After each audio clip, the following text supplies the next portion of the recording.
So, one of the things that I've noticed about most successful businesses is they have these three things. So, I'm going to, in my opinion, go ahead and claim that every successful business must have these three things. Number one is guiding principles. Guiding principles are like your North Star, they're like the direction for your company. It includes a lot of things. We have another video on that. Number two is SOPs. SOPs are standard operating procedures. It's your systems and processes. The number three is people. And people is it's more than just employees. That includes vendors like banks, accountants. That includes clients, understanding who your ideal client is, and then also employees.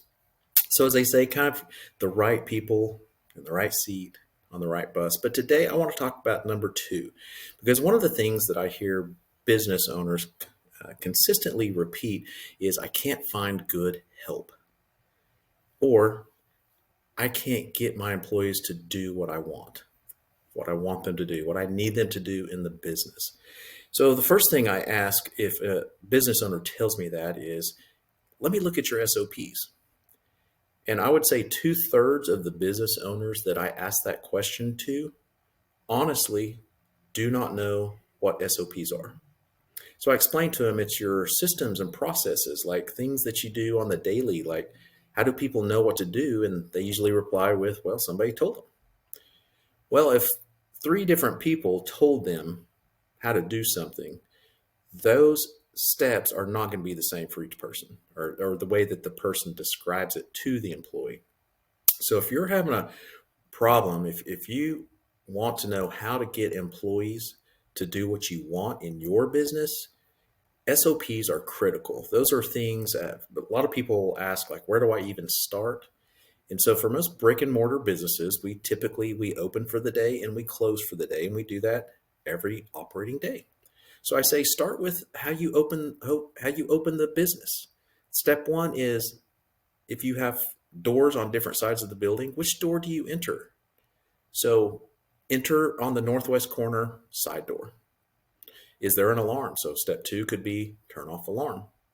Step three could be turn on the lights in the front of the house, or the business, the office, leave the back ones off.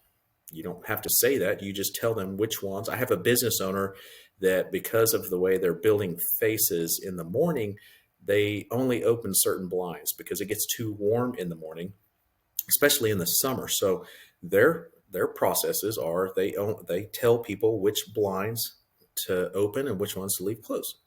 And then anything else that you have to do to open the building for business, maybe turn down the air conditioner. But what I try to explain to business owners, keep it simple. We don't need to know every single thing. It's just, what are the steps, the reminders? Try to keep it at 5 to 7 steps for each process. And then after you start doing that, start categorizing them. Open and close of the business, lunchtime, warehouse procedures, office procedures, accounting procedures.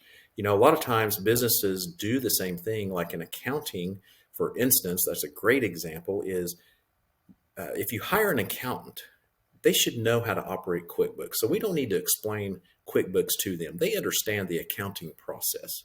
But what they don't know is how you move project jackets throughout the company, when things get billed, how you do collections. Do you send out a notice on the first day, the 10th day?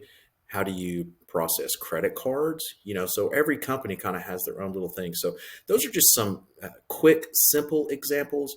If you need some more help, go to businessownershipsimplified.com. And in the top right corner, there's a button you can click on, and it will take you straight to my calendar. And let's have a conversation for 30 minutes or so. So if you want employees to do what you want, make sure you implement SOPs.